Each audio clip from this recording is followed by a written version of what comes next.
We're going to talk a little bit about a simple ingredient list. The ingredient list is 15 kilograms of cherries and 5 liters of water. As I started with that example because it's an actual ingredient list of a beverage that is incredibly popular in Switzerland. And if you think about our competitors and the tendency generally in the market, that everybody is considering the start of the specification formulation process to be a flat list of ingredients. Well, you might be surprised what's actually necessary to make sure that those 15 kilograms of cherries and 5 liters of water turn into an interesting beverage. So when we move over to the bill of material, we start very, very simple. We start with cherries. So that's the starting point. If you learn a little bit about cherries, you will know that they consist about a little bit over 70% of water. There's quite a large amount of sugar, and there's wild yeast on the surface. So what's very important for what we are about to do in here is that you actually don't wash the cherries when you start that overall process, because it will not work. So right from the very beginning, your specification of that component needs to include not just the substance composition, including the wild yeast, but we need to have process characteristics saying if you wash it, the process will not work. So there's a couple of restrictions and insights you have to share along in your specification to make sure that much later on, your manufacturing process is still going to work. Next step in here is pretty simple. We trim those cherries and remove the leaves and stems. We mesh those cherries, and what we get is cherry mesh. And you will see in here in this example that yes, starting with 2406, we're going to support negative quantities within Teamcenter Bill of Material Management, pretty large step along with unit of measurement conversions and many, many other things. It's really one huge step forward for us to make sure that formulated components play an equal part in the combined bill of material for both discrete and process. Now, after you remove the leaves and stem and created your cherry mesh, obviously the composition will change a little bit. So because leaves and stems are gone, the water and sugar content is a little bit higher than before. I left the wild yeast inside with the same value simply because I believe it will not make that much of a difference. Now, the end result was a cherry mesh. Now we're going to take into the next level. We are going to remove the pits because that will make the beverage a little bit bitter, and we want to avoid that. We are going to add roughly 40% of water in here, and the end result of that one, we're going to stir and store for about 20 to 40 days, and that will start a fermentation process. The fermentation process is actually responsible that we are converting some of the substances within our composition, meaning that the sugar will be converted over to ethanol, meaning drinking alcohol. In here, the process roughly stops at 10% of ethanol. That's a natural limit for naturally produced fermentations, simply because if it gets higher than that, the alcohol will kill off all the yeast, so it's stopping to work at a certain level. But the fermented cherries, after those 30 days, is quite interesting. When we go into the specification management, you will recognize, yes, we need to support negative values, not just on the quantity, even on the composition. We need to handle negative quantities in here. And it's very, very likely that we need additional process characteristics to describe that reaction in here, meaning the amount of parameters that come as a necessary step inside of the design specification will grow larger and larger. And you will understand as well that this is not a manufacturing specification, it must be a design specification, because only the formulators will have the insight about how much sugar will be converted over to ethanol and how much impact that has on the overall process and the bill of material in here. We're not stopping with the fermented cherries. I mean, it's a popular drink in Switzerland, and they're using pretty hard liquors sometimes over here.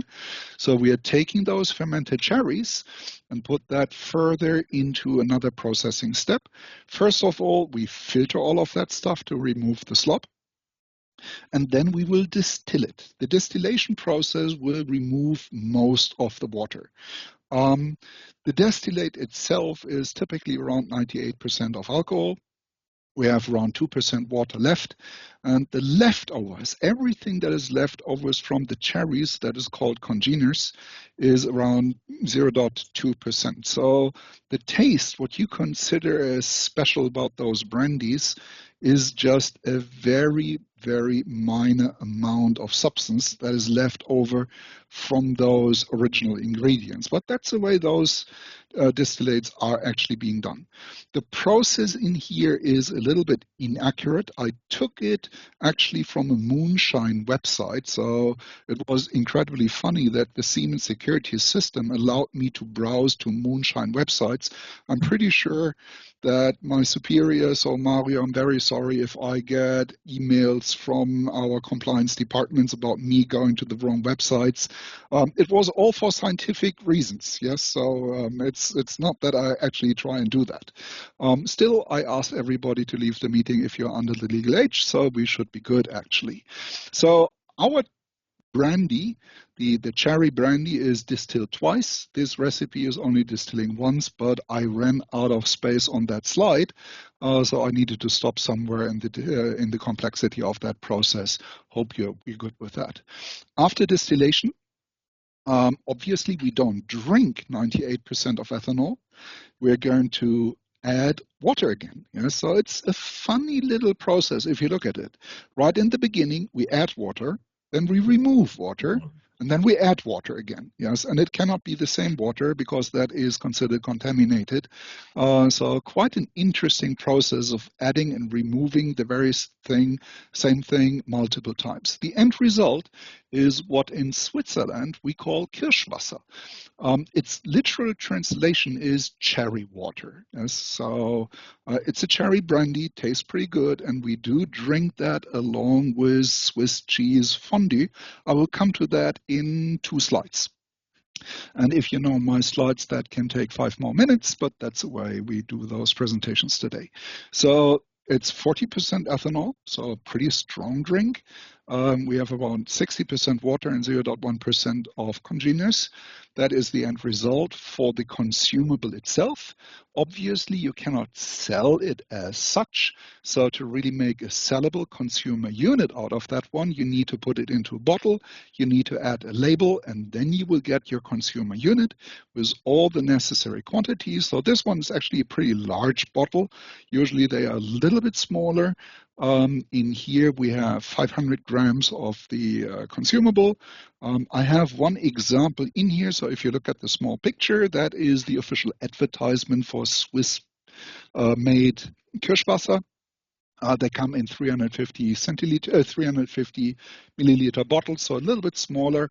But as I said before, this is all just an example, and there's a warning message on the top right that I ask you to read and follow. Don't try this at home, because it's actually illegal in quite a lot of countries to create alcohol on your own at home.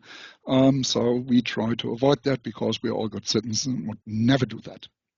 Now, the fun we have with bill of materials clearly indicates that a flat list of ingredients, even for the design specification, will never describe that end result. Yes, so it's necessary for the creation of that cherry brandy that you work on the individual specifications for all of those intermediates. The nested bill of material is a necessity. Yes, so it's quite an advantage to have bill of material capabilities at all of those levels immediately side by side with the individual specifications for the individual intermediates. So to make sure you understand the fermentation process of sugar into ethanol, you need the intermediate of the fermented cherries. To make sure you understand the distillation process end result with the 98% ethanol, you need the distillate, and the end result was 40% and negative quantities and all the quantities in the bill of material and everything else. That is one of our master examples that we use to drive the development process. And so I create those examples and try to make them a little bit more complex than the usual raw material 1, raw material 2. That's my formulation, and we specified with value 1, value 2. I want to have realistic examples that we can actually present. But we're not stopping at the design process for the consumer unit of that bottle of Kirschwasser. We're actually taking it one step further and look at the specific elements we remove or add into that process. Remember, it's cherries. Yes, so those cherries just don't come cherry by cherry.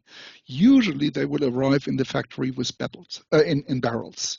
So in here, we are going to have a barrel with 15 kilograms of cherries. You remember from our ingredient list, that is a supply chain unit.